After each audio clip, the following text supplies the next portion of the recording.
अगर आप भी ट्रेन से दूर का सफर करते हैं या फिर करने वाले हैं तो ये खबर गौर से सुनिएगा। मिस कर गए तो बड़ी जानकारी हाथ से चली जाएगी।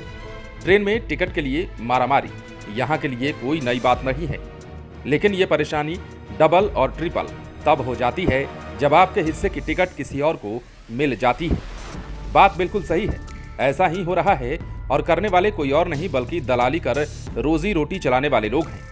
ये वो दलाल हैं जिनका चूल्हा लोगों की जेब काट कर चलता है।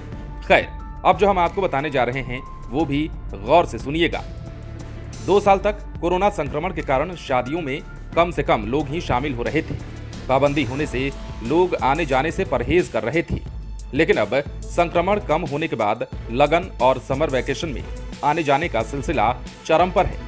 इस बीच रेलवे के काउंटरों पर आरक्षित टिकट मिलना बहुत मुश्किल है, जबकि कोविड प्रो प्रतिबंधित सॉफ्टवेयर से आसानी से ई टिकट दलाल निकाल ले रहे हैं। इससे आम यात्री आर्थिक शोषण का शिकार हो रहा है। हालांकि आरपीएफ पिछले दिनों कई दलालों को पकड़कर जेल भी भेज चुकी है। बावजूद इसके यात्रियों से दलाल मोटी रकम लेकर ई टिकट बेच रहे हैं। बताया जाता है कि इस सॉफ्टवेयर के माध्यम से दलाल पीएनआर को ही ब्लॉक कर दे रहे हैं।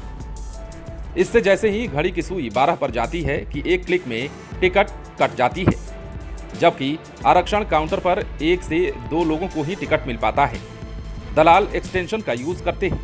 इससे ओटीपी ऑटो जनरेट हो जाता है और समय होते ही टिकट का प्रोसेस पूरा हो जाता है।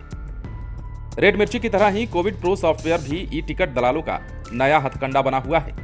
इस सॉफ्टवेयर से 1 मिनट में 70 से 80 यात्रियों के लिए ई टिकट जारी हो जाता है।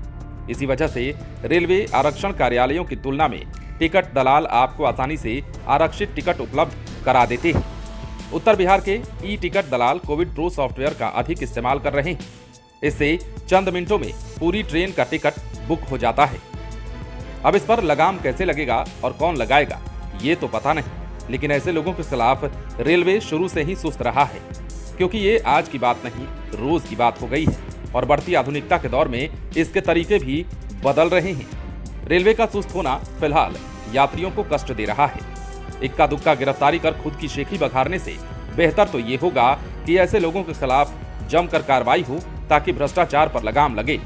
देखते हैं क्या होता है, लेकिन एक बात तो तय है कि रेलवे के यात्रियों को काफी परेशानी इस वजह से हो रही है कि बीच में दलाल जो है वो ई टिकटिंग के माध्यम से टिकट काट ले रहे हैं और काउंटर पर खड़े लोग वापस खाली हाथ लौट जाते हैं।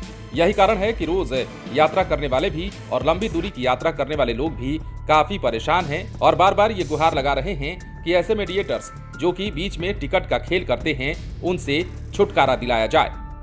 आप बने रहें लाइव सिटीज के साथ। यदि आपने इस चैनल को सब्सक्राइब नहीं किया है तो सब्सक्राइब कर लीजिए, ताकि हम आपको खबरों से अपडेट रख सकें।